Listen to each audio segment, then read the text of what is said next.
গৰুজনী ক'লৈ গ'ল বাৰু দেই? কালিয়ে এপাই বিচাৰি আছোঁ, পোৱা নাই। একদম মাথাটো বৰ বেয়া হৈ গৈছে দেই গৰু বিচাৰি বিচাৰি। সেই গৰু বিচৰা কামটো বৰ সহজ কাম নহয় দেই সঁচাকৈ। সেইটো নদীৰ পাৰত দলংখনৰ ওপৰত কোন বহি আছো? কিবা ভাবি ভাবি বহি আছে দেখোন। ৰচোন বাৰু তাৰ ওচৰলৈকে যাওঁ। সেয়া ককাই, কি ভাবি আছা সেই দলঙৰ ওপৰত বহি? এই কি ক'বা বুজিছানে, পৰহিয়ে গৰুজনী ঘৰলৈ অহা নাই সন্ধিয়া। কালি বিচাৰি ফুৰিছোঁ, আজিও এবেলালৈকে বিচাৰিলোঁ, এতিয়ালৈকে ক'তো গৰুজনী দেখা দেখিয়ে নাই দেখোন। তাকে বৰ চিন্তাত পৰি গৈছোঁ হে। এইটো কথা নেকি? মোক কোৱা নাই কিয়? মই একেবাৰে উলিয়ালোহেঁতেন আপোনাৰ গৰু ক'ত আছে। হেৰা, তুমি এই অফাই কথাবোৰ কৈ মোৰ মাথাটো বেয়া নকৰিবা নেকি? এনেই মাথাটো বেয়া হৈ আছে, গৰুজনী পোৱা নাই। তাতে তুমি বঢ়াই কথা নকৰিবা দেই মোৰ ওচৰত। মোৰো মনটো বৰ ভাল নহয় বুজিছ। এই লকডাউনৰ কাৰণে ব্যৱসায় বৰ ক্ষতি হ'ল নহয়। টকা পইচা একেবাৰে নাই হাতত। হয় নেকি? মোৰ আকৌ অৱস্থা বৰ বেয়া হোৱা নাই। মোৰ পিছফালে মস্ত বাৰী এখন আছে নহয়। তাতে তাৰমানে বহুতো ফল মূলৰ গছ আছে। নাৰিকল, তামোল, আপেল, কমলা বহুত আছে। সেইবোৰ বেছি কেইপইচামান পালোঁ এইবাৰ। গতিকে পইচাৰ কাৰণে ইমান চিন্তা কৰিব লগা হোৱা নাই বাৰু। হয় নেকি? খেতি মাটি অলপ মোৰো আছিল বাৰু বাৰীৰ পিছফালে, কিন্তু ফল মূলৰ গছবোৰ লগালেও বৰ ভালকৈ ফল মূলহে লগা নাই। পুখুৰী এটা আছে, তাৰ পৰাই মাছ পুঠি কেইটামান বেচি পেলাই যেন তেন পইচা কেইটামান পালোঁ। তাহানিৰ দিনৰ কথাই বেলেগ আছিল বুজিছ। তাহানি পুখুৰীত কি ডাঙৰ ডাঙৰ মাছ আছিল নহয়। মোৰ পুখুৰীটোত এটা কাৱৈ মাছ 5 কেজি ওজনলৈকে হয়, গম পাইছ? সেইটো কথা। মোৰ আকৌ শাক পাচলিবোৰ বহুত ডাঙৰ হয় নহয়, গম পাইছ নাই? বাৰু তো আমাৰ আগফালে কুঁৱাটো যে দেখিছে নাই? দেখিছোঁ। সেই কুঁৱাটো কেনেকৈ হ'ল তই গম পাইছ নাই? নাই পোৱা নহয়, কচোন কেনেকৈ হ'ল? সেই কুঁৱাটো থকা ঠাইতে আগতে মই মূলা খেতি কৰিছিলোঁ। এবাৰ এটা মূলা এনেকুৱাই ডাঙৰ হ'ল, আমি 2-3জন মানুহ লগ খাই তাক উঠাব পৰা নাই নহয়। লাষ্টত JCB এখন মাতি আনি মূলাটো যেন তেন উঠালোঁ। মূলাটো উঠাওঁতে তাত ইমানেই এটা ডাঙৰ গাঁত হ'ল, তাতে আৰু 12টামান কুঁৱা ৰিং কিনি আনি বহুৱাই দিলোঁ। লগতে কুঁৱাই হৈ গ'ল আৰু ডাইৰেক্ট মানে। এতিয়া পানী খাই আছোঁ এইটো কুঁৱাৰ পৰা। হয় নেকি? তই বাৰু আমাৰ ঘৰৰ আগফালে দি থোৱা জেওৰাখন দেখিছ নাই? আমাৰ যে চাৰিওফালে যোনখন জেওৰা দি থোৱা আছে। দেখিছোঁ। তাতে কি হ'লনো? সেই জেওৰাখনৰ এটা কাহিনী আছে। তাহানিতে যে মই কৈছিলোঁ আমাৰ বাৰীৰ পিছফালে যে এটা পুখুৰী আছে, সেই পুখুৰীটোত এটা ডাঙৰ ৰৌ মাছ ওলাইছিলে এবাৰ। তাৰ মানে ওজন কিমান হ'ব ভাবিবই নোৱাৰি তাৰ। হয় নেকি? তাৰপিছতে? সেই ৰৌ মাছটো আমি গোটেই গাঁৱৰ মানুহে মিলি খালোঁ। তাৰপিছতে তাৰ ভিতৰত যিডাল কাঁইট ওলাল, সেই কাঁইটডালে আমাৰ গোটেই ঘৰৰ চাৰিওফালে জেওৰা হিচাপে পুতি থোৱা আছে। সেইডালে আমাৰ ঘৰৰ বাউণ্ডেৰী, বুজিছ? জেওৰা সেইডালেই। তেনেকুৱা কথা নেকি? আমাৰ আকৌ এটা কথাটো জাননে নাই? আমাৰ আজোককাৰ দিনতে এটা ম'হ আছিলে আমাৰ ঘৰত। সেই ম'হটো ইমানেই ডাঙৰ আছিলে, তাক যেতিয়া পথাৰত এৰাল দি থোৱা হয়, তাৰ শিং দুটাত মানে শালিকা চৰাই কিছুমান পৰি থাকে।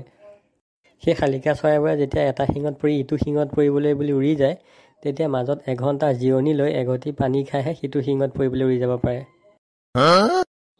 এনেহেন কথা নেকি বাৰু? তই আৰু এটা কথা জানে নাজানে বাৰু? কি কথানো? এই আমাৰ গাঁৱৰ ৰাইজৰ ধান মেলা ত্ৰিপালখন তই দেখিছ? দেখিছোঁতো। সেই ত্ৰিপালখন ক'ৰ জাননে নাজান তই? নাজানো নহয়, ক'ৰ বাৰু কচোন? শুন তেতিয়াহ'লে। আমাৰ আজোককাৰ দিনতে আমাৰ ঘৰত এটা মস্ত ছাগলী আছিলে। এদিন আৰু ৰাইজৰ নখোৱা পাতিবলৈ সেই ছাগলীটো মাৰিলে। মাৰোঁতে তাৰ ছালখন চেলুৱা হ'ল। সেই ছালখন শুকুৱাই থোৱাৰ পিছতে সেইখন আজিকালি আমাৰ গাঁৱৰ ৰাইজে ধান মেলিবলৈ ব্যৱহাৰ কৰে। সেই ধান মেলা ত্ৰিপালখন যে আমাৰ সেই ছাগলীটোৰ ছালখনেই হয়।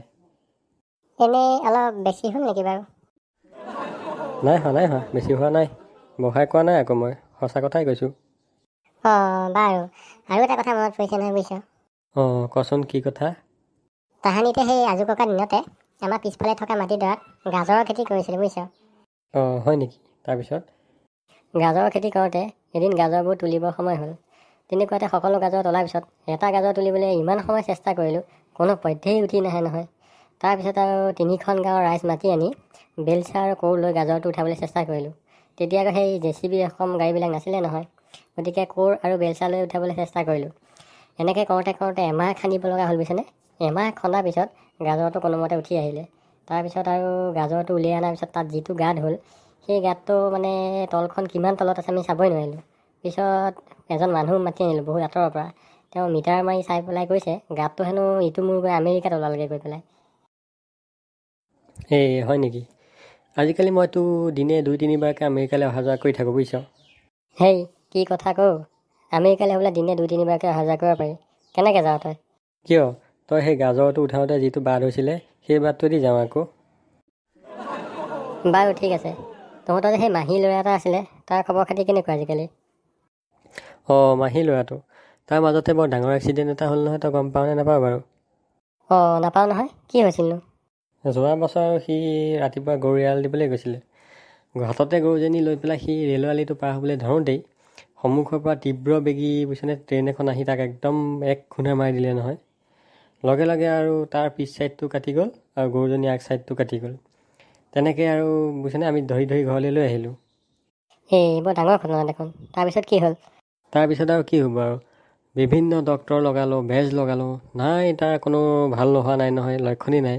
কিন্তু গৰুজনীও জিন্দা আছে, ইফালে মানুহটোও জিন্দা আছে।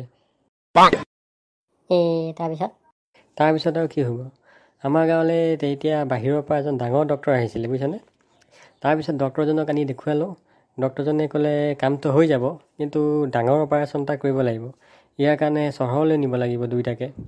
তাৰপিছত আৰু ডাঙৰ ট্ৰাক এখন মাতি আনি গৰুজনীকো আৰু ল'ৰাটোকো দুইটাকে চহৰলৈ লৈ গ'লোঁ আৰু তেওঁৰ চেম্বাৰলৈকে। তেখেতে প্ৰায় 12 ঘণ্টা সময় অপাৰেশ্যন কৰাৰ পিছত এটা ডাঙৰ মহৎ কাম কৰি তুলিলে বুজিছ। হয় নেকি? কি মহৎ কাম কৰিলেনো? ডক্তৰজনে কি কৰিলে জান? মানুহটোৰ আগচোৱাটো আৰু গৰুজনী পিছচোৱা অপাৰেশ্যন কৰি জইন লগাই দিলে। তাৰপিছত এতিয়া সি সম্পূৰ্ণ সুস্থ। হয় নেকি? বৰ ডাঙৰ কথা দেখোন। পিছে এতিয়া তাৰ অৱস্থা কেনেকুৱা? এতিয়া তাৰ বৰ ধুনীয়া অৱস্থা। আটাইতকৈ আচৰিত কথাটো কি জান? এতিয়া অফিচলৈ যাওঁতে সি 2 লিটাৰ, আকৌ অফিচৰ পৰা ঘূৰি আহি 2 লিটাৰ গাখীৰ দিয়ে। তই বৰ অফাই কথা কৱ দেই। নোৱাৰি দেই তোৰ লগত কথা পাতিব। মই যাওঁগৈ আৰু দেই। যা যা, তইহে বৰ সহজ সৰল কথা কৈছোঁ দেখা নাই। সি যেন এটাও উফাই মৰা নাই, মই নাজানোহে যেনিবা। হ'ব তোৰ নিচিনা এটা গছত গৰু উঠা কথা কোৱা নাই আৰু মই দেই। হ'ব যা যা, পালি মছলাটো। মোৰ মূৰ গৰম কৰিবলৈ আহিছিলি। এনেই টেনশ্যনত আছোঁ, সি আকৌ মোৰ মূৰ গৰম কৰিবলৈ আহে। পাইছে এতিয়া ভালকৈ।